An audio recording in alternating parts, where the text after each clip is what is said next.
Não sei quanto tempo vai demorar até que o Senhor venha, mas sei que não vai demorar muito até que eu vá. Então, tudo bem. Foi um privilégio maravilhoso para mim, ao longo dos anos, estar ao lado do R.C. em algumas dessas questões, às vezes abertamente, às vezes nos bastidores, em algumas reuniões bem intensas em nível particular, esforçando-se para chamar os líderes da igreja à fidelidade à palavra de Deus e ao verdadeiro evangelho. Nesta fase da minha vida, ainda estou lutando pelo verdadeiro evangelho. Na verdade, na Grace Church, estamos lendo a carta aos Gálatas. E provavelmente a parte mais familiar de Gálatas é o capítulo 1, versículos 8 e 9, que diz: se alguém pregar outro evangelho, mesmo um apóstolo ou um anjo do céu, seja condenado, seja anátema. Você imagina que as pessoas entenderiam que é melhor tomar cuidado ao adulterar o evangelho com uma maldição, dupla maldição pronunciada sobre eles, se alterarem o evangelho. Mas ele continua a ser continuamente corrompido de uma forma ou de outra. Isso vale para a natureza de Deus também. Minha responsabilidade hoje é falar sobre o verdadeiro Deus, adorando o verdadeiro Deus, nenhum outro. O título daquele livrinho que vocês viram por aí esses dias. E poderíamos falar muito sobre o Deus verdadeiro, sobre Deus do ponto de vista de que você não deve ter outros deuses, há apenas um Deus vivo e verdadeiro. E poderíamos falar sobre isso do ponto de vista das falsas religiões, ídolos, dos quais há um número infinito e mais sendo adicionados o tempo todo. E agora estamos vivendo em um tipo de cultura onde todo mundo tem o privilégio de imaginar o Deus de sua própria autoria e ficar satisfeito com esse Deus, porque a verdade se tornou relativa, então não há fim para os ídolos. Mas se vamos falar sobre o verdadeiro Deus, penso que é mais importante para nós, porque meio que entendemos os falsos deuses, aqueles que são abertamente não cristãos, aqueles que atacam a verdade das Escrituras sobre o Deus vivo e verdadeiro. Creio que é mais importante entendermos como Deus está sendo mal representado dentro do cristianismo, dentro da chamada igreja. Essas ameaças são devastadoras, e apesar da maldição pronunciada sobre aqueles que adulteram o Evangelho, há até dentro da igreja. E Paulo, você se lembra, escreveu para crentes. Ele escreveu para os crentes que não perderão a sua salvação, pois isso é impossível. Mas, na verdade, eles estão se desviando do verdadeiro Evangelho. O que isso significa? Eles creram que foram salvos por ele, mas deram brecha para a adulteração desse evangelho, o que põe em questão a eficiência e eficácia do seu ministério como igreja no mundo. Se eles não entendem o evangelho corretamente, então as pessoas não estão ouvindo a única mensagem que pode salvá-los. Eles perderam o próprio chamado que tinham na igreja. Eu penso muito sobre o Deus pop do movimento evangélico. Ele é um ídolo. Na verdade, há diversas formas de deuses pop no evangelicalismo. Existem diversos ídolos. E eu quero falar um pouco sobre isso, e quero falar sobre isso usando Atos 17 como referência. Então, se vocês abrirem a Bíblia no capítulo 17 de Atos, eu peço que abram no versículo 16 para baixo. E veremos um pouco desse texto à medida que avançamos na mensagem. Mas este é Paulo em Atenas. E seu espírito estava sendo provado dentro dele, versículo 16, enquanto ele observava a cidade cheia de ídolos. Novamente, há diversos ídolos. Mas os mais perigosos são aqueles ídolos que encontram espaço na igreja evangélica. Podemos citar o falso deus do catolicismo romano, podemos falar sobre o falso deus do catolicismo romano, podemos falar do falso deus do mormonismo, mas quero falar um pouco sobre o falso deus que finge ser o verdadeiro Deus cristão. Este Deus carece de poder supremo. Ele tem boas ideias e intenções. De fato, luta para vê-las realizadas. Mas Satanás apresenta grandes obstáculos para este Deus. Ele o atrapalha em seus esforços. Satanás produz problemas, guerras, conflitos, desastres, dor, sofrimento e morte. E Satanás parece ser capaz de frustrar Deus, embora Deus tenha grande poder. O Deus pop do evangelicalismo hoje também carece de conhecimento. Ele anseia por seu reino, ele tem o desejo de construir seu reino, ele tem o desejo de realizar propósitos de acordo com sua vontade, mas é severamente limitado porque não conhece o futuro. Ele tenta prever o futuro como todo mundo, ele não tem conhecimento dos eventos que ainda estão para acontecer porque você não poderia ter conhecimento de algo que não aconteceu, eles dizem. Então ele não tem mais controle do futuro do que as pessoas, embora seja mais capaz de reagir ao que acontece do que todo mundo. Ele também é sábio, mas há limites para a sua sabedoria. Ele quer que todos sejam salvos, mas não consegue. Ele gostaria de ter desenvolvido talvez um plano para fazer isso acontecer, mas não está conseguindo. Ele quer que todas as pessoas sejam curadas, ele quer que todas as pessoas tenham sucesso, ele quer que eles sejam felizes, ele quer que eles sejam realizados, mas está meio que nas mãos deles e de fato não está funcionando dessa forma, exceto para as poucas pessoas que descobrem como fazer isso para ele.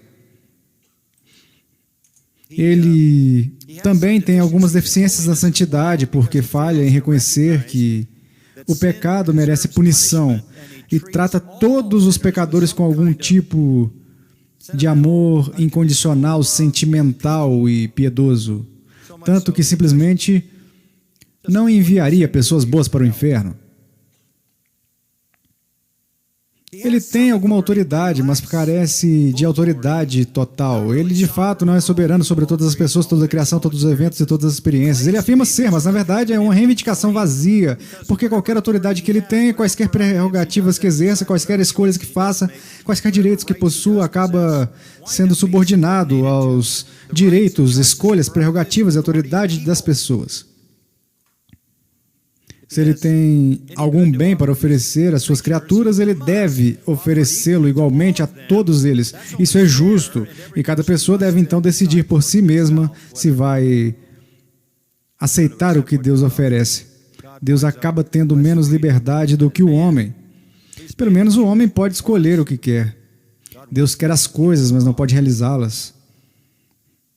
Ora, isso é uma espécie de Deus inventado no pensamento evangélico contemporâneo. Essa é uma imagem assustadoramente blasfema do verdadeiro Deus. O verdadeiro Deus é perfeito em poder, em conhecimento, em sabedoria, em santidade, em autoridade. E amplamente existe um tipo de blasfêmia inserido na estrutura do assim chamado cristianismo que faz um ídolo, como acabei de descrever, roubar o lugar do Deus vivo e verdadeiro.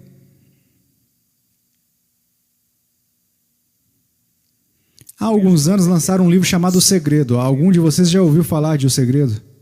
Rhonda Byrne vendeu milhões de cópias. Muitos citam, entre aspas, pessoas cristãs compraram esse livro. É baseado no panteísmo pagão. Todas as coisas são uma com Deus. Somos luz, somos eu sou, somos a verdade. De alguma forma somos Deus. O apelo é que todos nós temos em nós o poder divino de criar a nossa própria vida. Isso, obviamente, não é o que está dizendo em Isaías 42:8. Eu sou o Senhor, este é o meu nome. A minha glória, pois, não a darei ao outrem, nem a minha honra às imagens de escultura. No entanto, isso é exatamente o que esse livro faz. Basicamente diz que todos nós somos Deus, em um grau ou outro. Então, teve um livro mais recentemente transformado em filme por William Young, chamado A Cabana. Este livro basicamente reuniu a teologia dominante do curandeirismo, da riqueza e prosperidade do nosso tempo. Diz que o poder criativo está em suas próprias palavras, que a energia sobrenatural está em você, está em sua boca. Você pode determinar a vida que deseja. Se não me engano, é baseado em algum tipo de princípio teológico chamado lei da atração, de que seus pensamentos e suas palavras atraem a realidade. Eles possuem poder criativo. Então é assim que funciona. Aqui estão as etapas que você deve seguir. Número 1, saiba o que deseja. Número 2, acredite que você vai conseguir. Número 3, visualize o cumprimento. Número 4, determine em voz alta e você o atrairá e literalmente criará a sua própria realidade. Em A Cabana diz que sempre funciona com todas as pessoas. Basta fazer o seu pedido e é seu. Seus pensamentos, suas palavras têm poder criativo. Sua vida é a realidade que você criou ao atraí-la por meio de suas palavras. Então, o que você pensa, o que você crê, o que você visualiza e o que você fala realmente cria a realidade da sua vida. Milhões e milhões de pessoas compraram isso por meio desses livros, de todo o movimento que eles representam. Apenas acredite, e literalmente o que acontece é que você faz com que o universo comece a se reorganizar para torná-lo o que você deseja. Comece a sentir o que você sentiria antes que aconteça. Comece a sentir sua realidade antes mesmo de sua realidade acontecer. O autor diz que você tem o poder, a energia do universo para criar o seu mundo. Você é o criador do seu próprio destino. O resultado é o que você escolher. Portanto, fé é essa força individual poderosa, essa energia sobrenatural que supera todas as restrições e, essencialmente, faz de você Deus. Você pode ter o que quiser. E como é a lista de desejos normal, entre aspas e sem aspas? Não parece assim. Eu quero humildade, quebrantamento, santidade, sacrifício, altruísmo, amor, adoração, virtude, céu. Essa não é a lista. A lista é saúde, riqueza, sucesso, tudo temporal e material. Se tudo isso soar familiar e você não leu esses livros, você está assistindo TV. Porque é isso que você vê sendo adotado em todos os canais carismáticos de televisão. O engano pragmático dos artistas espirituais do esquema fraudulento na palavra fé do Evangelho da Prosperidade, no movimento Determine e Reivindique. Quem está no topo fica rico porque é assim que o esquema funciona, às custas de todas as pessoas abaixo deles, que desistiram do pouco que têm para comprar uma mentira. Eu tenho que dar a vocês mais uma consideração, porque é o maior nome desse mundo, Joel Osteen.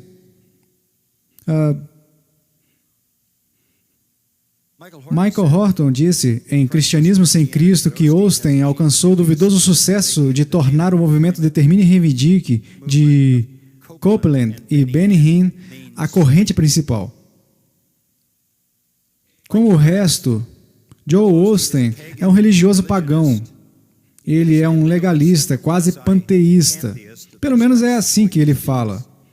Jesus Cristo é uma nota de rodapé para satisfazer os críticos. Os homens se salvam pelo poder da fé. É o que ele diz em seu livro definitivo, Sua Melhor Vida Agora. E a propósito, isso só é verdade se você for para o inferno. Só quero fazer esse comentário.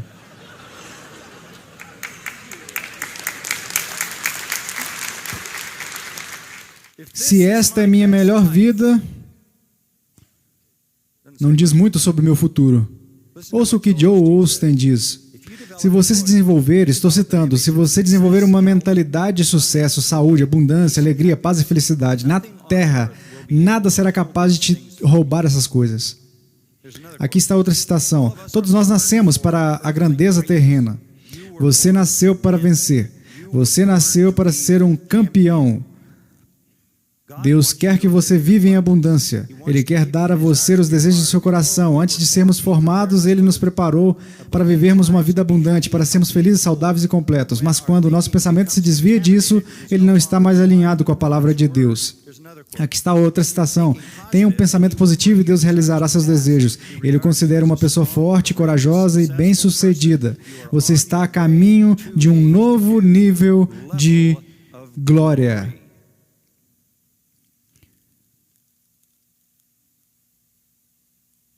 Como você conquista isso? Joel Osteen diz, acredite, visualize, determine em voz alta. As palavras são o seu poder criativo, diz ele. Elas lhe dão a vida que você deseja. Outra citação, amigo, há um milagre em sua boca. Isaías discorda disso. A oração de Joel Osteen é esta, e cito a seguir: ó Deus, graças te dou pelos favores. Isso lembra Lucas 18 e a oração do fariseu. Outra citação: sei que esses princípios são verdadeiros porque funcionaram para mim e minha esposa. Agora entendi. Claro, você está no topo da pirâmide corrupta. O Senhor até provê para nós, citando, uma vaga perfeita para estacionar no shopping. Aqui está a boa notícia, a teologia por trás desse pensamento. Cito, Joel Osteen: Deus já fez tudo o que tinha que fazer, a bola está com você. Esse é o Deus pop do evangelicalismo contemporâneo, difundido. Isso é tão hiperpelagianismo que você pode até ter que descartar a palavra pelagiano. Está tão longe disso. Ora, reconhecemos a verdadeira fonte disso. A verdadeira fonte disso é Satanás. Eu conheci Costi Hinn, sobrinho do Benny Hinn, e ele estava dando uma entrevista outro dia e perguntaram a ele: por que essas pessoas estão nesse negócio? Ele disse: estive nisso, cresci minha vida inteira nisso. Ele chegou a um verdadeiro conhecimento da verdade e pastoreia uma igreja reformada agora. Uma história incrível, não muito longe daqui. E ele disse que há 3 razões pelas quais eles fazem isso: poder, dinheiro e trevas. Essas são as suas palavras exatas: poder, dinheiro e trevas. Eles são instrumentos das trevas, porque o que eles estão prometendo é exatamente o que Satanás ofereceu a Cristo em Mateus 4. Exatamente. A concupiscência da carne, a concupiscência dos olhos e a soberba da vida. 1 João 2. Por que todos esses falsos profetas são tão bem-sucedidos? Por que Satanás é tão bem-sucedido nessa farsa? Porque todas as tentações oferecidas estão de acordo com o coração caído, corrupto, egoísta, orgulhoso e perverso dos pecadores. Eles oferecem ao pecador o que o pecador quer. Este é o falso cristianismo do inferno. Sem compreensão bíblica de Deus, sem compreensão bíblica do homem, sem compreensão bíblica do pecado, sem reconhecimento da depravação total e etc. Eles criaram um ídolo que é uma abominação total. Invocam superficialmente o nome de Deus, invocam o nome de Cristo, invocam o nome do Espírito Santo, amando a si mesmos, e acrescento, odiando a Deus. Eles têm sentimentos sentimentais sobre o Deus que eles mesmos inventaram. Eles não têm amor pelo verdadeiro Deus. Eles odeiam a Deus. Se eles amassem a Deus, o verdadeiro Deus, eles o proclamariam. Pregadores como esses odeiam o Deus verdadeiro porque o escondem dos olhos de seus seguidores e colocam um ídolo em seu lugar, para seus próprios fins. De acordo com as Escrituras, o Senhor não oferece aos pecadores o que eles já desejam. Ele não oferece a eles o que já os escraviza. Ele oferece ao pecador o Evangelho e com ele a esperança de ser resgatado de todas as coisas pelas quais anseia. O Evangelho chama o pecador para fugir de tudo que perece, negar a si mesmo, tomar a cruz e seguir a Cristo a todo custo. De acordo com os falsos profetas, você muda sua própria vida. E Deus e Cristo são rebaixados a algum tipo de serviçal que atende aos seus desejos. Nada é mais perturbador para mim em todo o movimento evangélico do que essa ideia dominadora e distorcida de Deus. O primeiro mandamento, não ter outros deuses. E há mascaramento dentro da estrutura do cristianismo. Idolatria onipresente e violação desse primeiro mandamento. Onde está o amor ao Senhor, seu Deus, de todo o coração, alma, mente e força? Em 1855, Spurgeon disse: você perderia suas tristezas?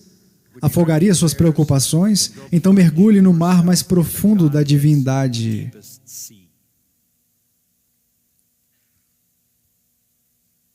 O verdadeiro conhecimento de Deus é tudo. Você deve conhecer e adorar o verdadeiro Deus. Eu não posso ficar muito tempo dando essas ilustrações. E eu quero voltar para a Escritura, apenas ouça isto. Nós, obviamente, acreditamos no Deus verdadeiro, mas ouça o que Jeremias diz, Jeremias 9:23. Assim diz o Senhor: não se glorie o sábio na sua sabedoria, nem o forte na sua força, nem o rico nas suas riquezas, mas o que se gloriar, glorie-se nisto, em me conhecer. Este é o fundamento de tudo. Que eu sou o Senhor e faço misericórdia, juízo e justiça na terra, porque destas coisas me agrado. O temor do Senhor é o princípio da sabedoria e o conhecimento do santo é prudência. Provérbios 9:10. Conhecer a Deus é absolutamente tudo. O propósito do homem é conhecer a Deus, o Deus verdadeiro e vivo, e desfrutá-lo para sempre. O apóstolo Paulo conhecia bem a situação dos pagãos e procurou falar-lhes sobre o verdadeiro Deus, é claro. Em sua segunda viagem missionária da igreja em Antioquia, da Síria, ele foi para a Macedônia e plantou igrejas em Filipos, Tessalônica e Bereia. Em cada caso, é claro, você se lembra da história do livro dos Atos, houve uma grande oposição e ele teve que fugir para sua segurança. De Bereia, ele foi levado para Atenas, e ele esperou lá. Talvez de maneira particular, até que Timóteo e Silas pudessem se juntar a ele. É aí que começamos, em Atos 17:16. Veremos que Paulo estava esperando. Ele estava esperando por Timóteo e Silas. Ele estava sozinho em Atenas, observando a cidade cheia de ídolos, e seu espírito se revoltava dentro dele. Ele não tolerava ídolos.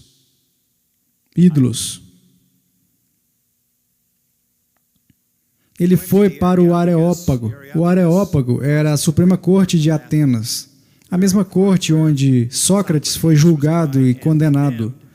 Agora, 4 séculos depois, Paulo está lá, muito maior que Sócrates. Esse local oferecia um lar para quase todos os deuses no vasto panteão do paganismo mediterrâneo. Quase todos os edifícios públicos eram ao mesmo tempo um santuário para um deus. A casa de registro, por exemplo, era um templo para a mãe dos deuses. A casa do conselho, um templo para Apolo e Júpiter. O teatro foi consagrado a Baco, o deus da embriaguez e da devassidão. A Acrópole, ponto focal da cidade, era uma coleção de esculturas de divindades. A importância de Atenas dificilmente poderia ser exagerada. Foi a cidade de Sócrates, Platão, a cidade adotiva de Aristóteles, Epícoro, Zenão, muitos outros nomes famosos da história grega. A escultura, a literatura, as orações da Atenas dos séculos 4 e 5 nunca serão esquecidas.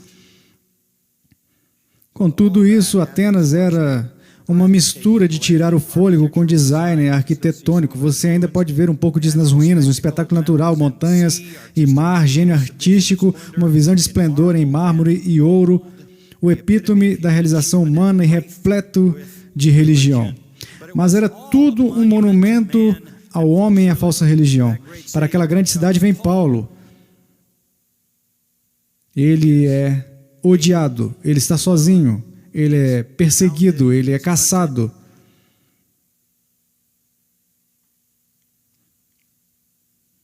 Ele vem a Atenas e não consegue ficar calado. O versículo 16 diz: idolatria dominante na cidade. Eu entendo isso, vocês provavelmente também. Um pedreiro vê os tijolos.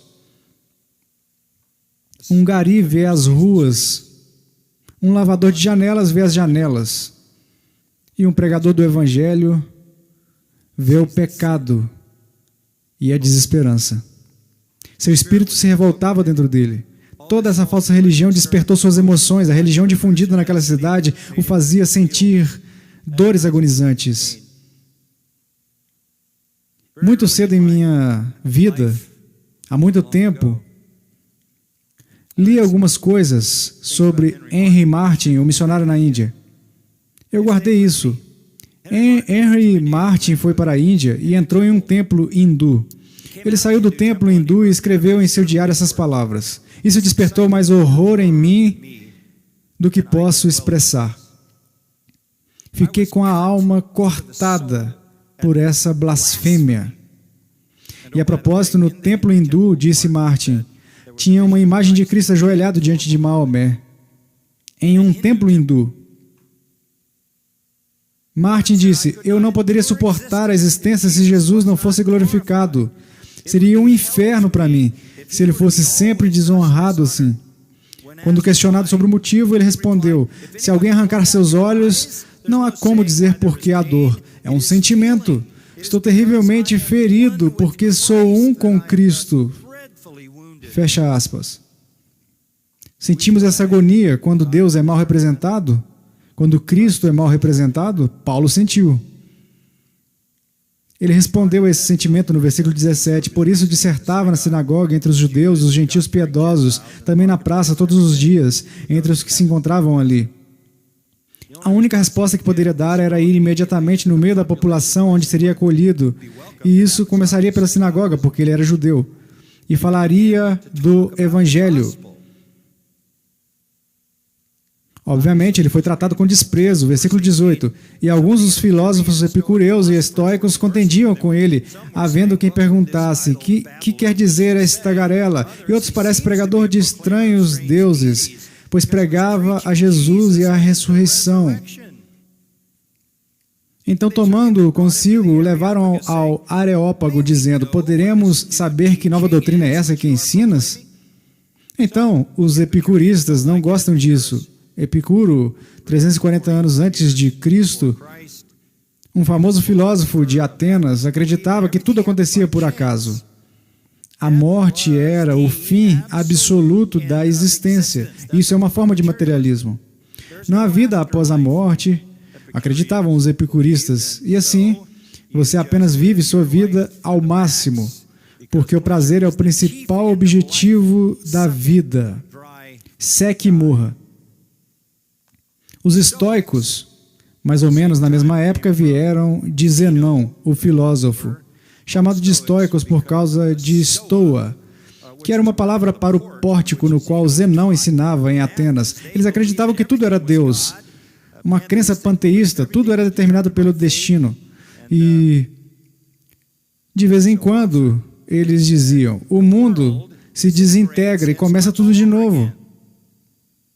A alma é única e cada pessoa deve cuidar de sua própria alma. É daí que vem o Invictus de Henley. Eu sou o capitão do meu destino, sou o mestre da minha alma. Eles não gostaram do que o apóstolo Paulo estava dizendo, obviamente era totalmente contrário à filosofia deles. Isso levou à zombaria, onde eles disseram, que quer dizer esse tagarela? Isso é literalmente, quem é esse linguarudo? Do que ele está falando? Ele é como um pardal nesta área, catando sementes aleatórias que estão caídas no chão. Este também era um termo usado para mendigos que entravam em lugares públicos como aquele, percorriam o mercado e recolhiam os restos de lixo. O tipo de ser que vivia no nível mais baixo, com base nos limites de sua própria inteligência. O escárnio está essencialmente dizendo, este é apenas um colhedor de sementes, este é um vigarista que está catando pedaços e restos de religião descartável, este é um intelecto de nível inferior, este é um Zé Ninguém ignóbil que não tem absolutamente nada a dizer, tentando se livrar de ideias filosóficas baratas e sem sentido, já descartadas. Essa seria uma reação típica, ainda hoje, de filósofos autoelevados, não é? Quem professa ser o quê? Sábio. Mas alguns pensaram um pouco melhor.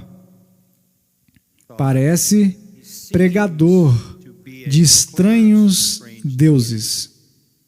Nunca ouvimos falar dessa divindade, desse Deus e desse Filho de Deus. Nunca ouvimos falar deles. Ele estava pregando Jesus e a ressurreição. Eles nunca tinham ouvido falar de Deus, o verdadeiro Deus. Eles nunca ouviram falar de Jesus. Eles nunca tinham ouvido falar sobre sua morte, sobre sua ressurreição. Ele estava expondo o Deus divino, sua existência. Ele estava expondo a encarnação do Deus divino no Filho. Ele estava expondo a morte do Filho divino. E ele estava expondo a ressurreição. O povo estava realmente fascinado. Ficaram animados com a novidade, em vez de se ofenderem como os epicuristas e os estoicos. Eles estavam tão interessados nisso que no versículo 19 o levaram ao Areópago, que é a colina de Ares ou a colina de Marte. E naquela colina convocou uma Suprema Corte de 30 membros em Atenas. Eles o levaram para cima a fim de elevá-lo para onde eles pudessem alcançar a maioria das pessoas da elite avaliando este novo ensinamento. Poderemos saber que nova doutrina é essa que ensinas, posto que nos trazes aos ouvidos coisas estranhas? Queremos saber o que vem a ser isso. Pois todos os de Atenas e os estrangeiros residentes de outra coisa não cuidavam senão dizer ou ouvir as últimas novidades. Alguns deles não estavam comprometidos com a filosofia epicurista, com a filosofia estoica. Estavam apenas comprometidos com o que era novo. Este é, novamente, o tribunal onde Sócrates foi julgado séculos antes. Este é o tribunal que cuidou de questões filosóficas. Este é também o local onde as questões criminais eram processadas e julgadas. Este também era o lugar onde os cidadãos eram recompensados por bom comportamento. E assim, Paulo é levado ao ponto mais alto para que a elite deles decida o que pensa sobre o Deus de que ele fala. Isso começa no versículo 22. Eu gostaria de ter tempo para desenvolver tudo isso. Mas vamos apenas dar uma olhada no versículo 22. Acentuadamente religiosos, porque passando e observando os objetos de vosso culto, encontrei também um altar no qual está inscrito: ao Deus desconhecido. Pois esse que adorais sem conhecer é precisamente aquele que eu vos anuncio. Um novo professor na cidade, um novo professor com um novo Deus. Ele é obrigado a comparecer perante os juízes da elite, apresentar seu caso. E ao fazer isso, ele tem a oportunidade de apresentar o verdadeiro Deus e o verdadeiro Evangelho. E o que ele disse? Vocês são acentuadamente religiosos e, obviamente, muito ignorantes. Vocês adoram na ignorância. E ele diz algumas coisas muito básicas sobre Deus que eu quero que vocês vejam aqui. Eu realmente não posso desenvolvê-los, mas vou apontá-los para vocês. Em primeiro lugar, Deus é cognoscível. Deus é cognoscível. Eles eram muito religiosos. Petrônios disse que era mais fácil encontrar um Deus em Atenas do que uma pessoa. A propósito, havia muitos altares para deuses desconhecidos. Eles estavam por todo aquele lugar. 600 anos antes, uma terrível pestilência atingiu a cidade. Nada poderia parar a pestilência. Um poeta cretense chamado Epimênides elaborou um plano. Um rebanho de ovelhas negras, um rebanho de ovelhas brancas foram soltos pela cidade a partir do Areópago. Onde quer que cada ovelha se deitasse, era sacrificada ao ídolo mais próximo. Eles estavam tentando descobrir qual Deus estava trazendo a praga. Então eles simplesmente deixavam as ovelhas correr soltas e onde quer que as ovelhas se sentassem, o Deus mais próximo seria o Deus a quem aquela ovelha seria sacrificada. Se elas estivessem sentadas e não houvesse um Deus por perto, eles criavam um altar do Deus desconhecido. Então havia marcadores de Deus desconhecido por toda parte. Eles estavam tentando a maneira mais extensa de descobrir como pacificar quem quer que fosse o Deus que estava tão irritado com eles que havia enviado a praga. Então eles estavam por toda parte. Altares para o Deus desconhecido. Eles sabiam que Deus existia, mas ele era desconhecido para eles. desconhecido para eles. Eles, com todos aqueles deuses, não sabiam quem estava agindo, não sabiam quem estava chateado com eles, não sabiam a quem pacificar. 1 Tessalonicenses 4:5 diz: os gentios não conhecem a Deus. Gálatas 4:8: outrora, porém, não conhecendo a Deus, servieis a deuses que por natureza não são. Este é o caminho do mundo. Eles têm sua religião, eles têm seus falsos deuses, mas eles não conhecem a Deus, eles não conhecem o Deus que é cognoscível. E assim, no final do versículo 23, ele diz: pois esse que adorais sem conhecer é precisamente aquele que eu vos anuncio. Eu estou prestes a falar sobre o Deus que vocês não conhecem. Deus é cognoscível. Einstein disse: claro, existe um poder cósmico. Não acreditar nisso é tolice, mas nunca poderíamos conhecê-lo.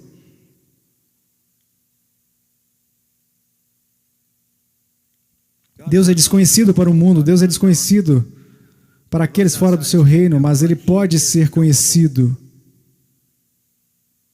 Então Paulo diz isto: ele não é identificado por nada material, ele é Espírito Eterno. Versículo 24: pois esse que adorais sem conhecer é precisamente aquele que eu vos anuncio. O Deus que fez o mundo e tudo o que nele existe, sendo ele o Senhor do céu e da terra, não habita em santuários feitos por mãos humanas, nem é servido por mãos humanas, como se de alguma coisa precisasse, pois ele mesmo é quem a todos da vida, respiração e tudo mais. De um só fez toda a raça humana para habitar sobre toda a face da terra, havendo fixado os tempos previamente estabelecidos e os limites da sua habitação, para buscarem a Deus, se porventura, tateando, o possam achar, bem que não está longe de cada um de nós, pois nele vivemos e nos movemos e existimos, como alguns dos vossos poetas têm dito, porque dele também somos geração. Sendo, pois, geração de Deus, não devemos pensar que a divindade é semelhante ao ouro, à prata ou à pedra, trabalhados pela arte e imaginação do homem.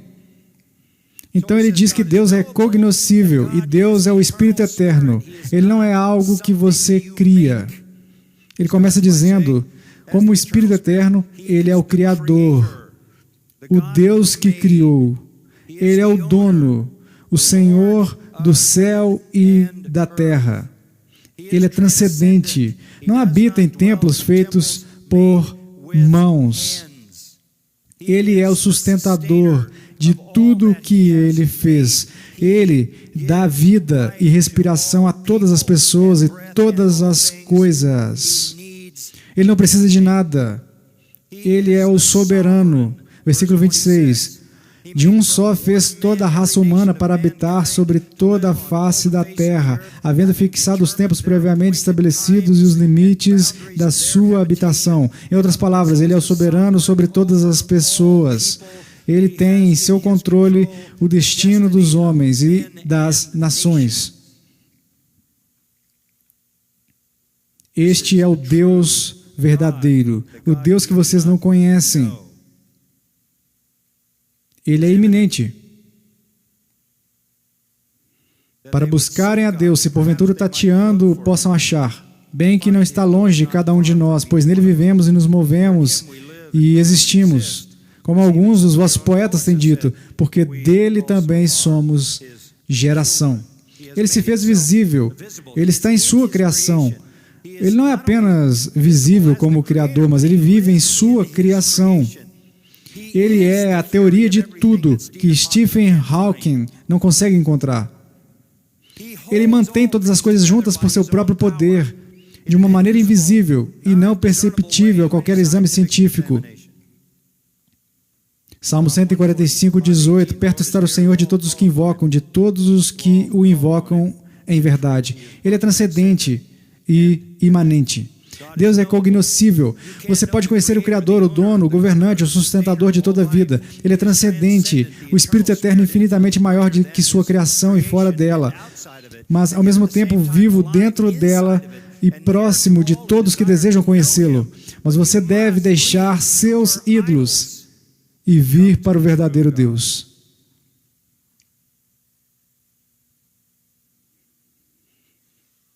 A citação sobre seus poetas, provavelmente Epimênides e Arato. Toda idolatria deve ser abandonada, toda idolatria deve ser destruída. Há apenas um Deus, o Espírito Eterno, que é o Criador, governante e soberano do universo. Então Paulo diz, ele falou, ele é conhecível, ele é transcendente, ele é iminente. Ele falou. Versículo 30. Ora, não levou Deus em conta os tempos da ignorância. Agora, porém, notifica aos homens que todos em toda parte se arrependam. Deus falou. Falou em sua revelação natural. Mas mais importante, ele falou na revelação das Escrituras. E neste ponto, por meio dos apóstolos. E qual é a sua mensagem? Todas as pessoas em todos os lugares devem se arrepender. Obviamente, este é um resumo da grande mensagem de Paulo ali. Ele deve ter falado com eles sobre o pecado e a depravação e as consequências disso, morte e juízo eterno. Ele continua dizendo, porquanto estabeleceu um dia em que há de julgar o mundo com justiça. Há uma mensagem faltando no Deus pop, na cultura pop de Jesus do evangelicalismo contemporâneo. Quando o Espírito Santo se move no mundo, ele convence o mundo do pecado, da justiça e do juízo. Palavras que são propositalmente excluídas do vocabulário de muitos falsos pregadores. Desde o dilúvio, 2.500 anos antes, Deus não havia atingido a terra com um juízo maciço. Ele não tinha feito isso como nos dias de Noé, quando destruiu toda a raça humana, com exceção de 8 pessoas. Deus tolerou pacientemente a rejeição dos pecadores a ele e reteve o juízo. Mas durante o tempo em que ele reteve o juízo, os homens acumulam ira para o dia da ira. Romanos 2. Isso não significa que o pecado não tem efeito. Ele trouxe a morte e o inferno a todos os pecadores, mas não houve julgamento especial desde o dilúvio. Mas Deus agora está declarando aos homens que é melhor eles se arrependerem, porque o dia do juízo está vindo. E sabemos quem é o juiz, porque Deus provou quem era seu juiz ao ressuscitá-lo dentre os mortos. Naquele monte ele pregou o evangelho, pediu arrependimento imediato. E a única esperança era ver a ira de Deus removida por meio da fé naquele que morreu e ressuscitou. Ele deve ter dito mais, porque o versículo 32 diz, quando ouviram falar de ressurreição de mortos, uns escarneceram e outros disseram, a respeito disso te ouviremos noutra ocasião. A essa altura, Paulo se retirou do meio deles. Houve, porém, alguns homens que se agregaram a ele e creram. Entre eles estava Dionísio, o Areopagita, uma mulher chamada Dâmaris, e com eles outros mais. Está vindo um juiz e um julgamento. É melhor vocês se arrependerem. O julgamento está vindo. Ele provou quem é o juiz e o Salvador, pela ressurreição de Cristo dentre os mortos. A resposta é previsível. Alguns zombam, alguns adiam e alguns acreditam. Não mudou muita coisa, não é? Se alguma vez houve um tempo dentro do evangelicalismo em que demos honra a ninguém menos que o verdadeiro Deus, é agora. Porque o evangelicalismo está cheio de ídolos. Pai, somos novamente gratos por sua palavra poderosa, como ela vive, como ela penetra em nossos corações e mentes, como ela nos fala claramente em nosso tempo e em nosso lugar, de nossa responsabilidade. Senhor, somos muito gratos por conhecê-lo, não porque haja algo digno em nós, mas porque você colocou seu amor em nós, em uma escolha sem influência. O Senhor procurou nos redimir. Não tínhamos poder para criar nosso mundo, não tínhamos poder para mudar nada. sem esperança, desamparados, fracos, ignorantes, cegos, em trevas e mortos. E Tu nos deu vida. E Tu nos pediu para continuar a adorá-lo em espírito e em verdade. Que Tu restaures a Tua igreja, uma paixão pela verdadeira adoração que pertence a Ti, Pai, Filho e Espírito Santo. Amém.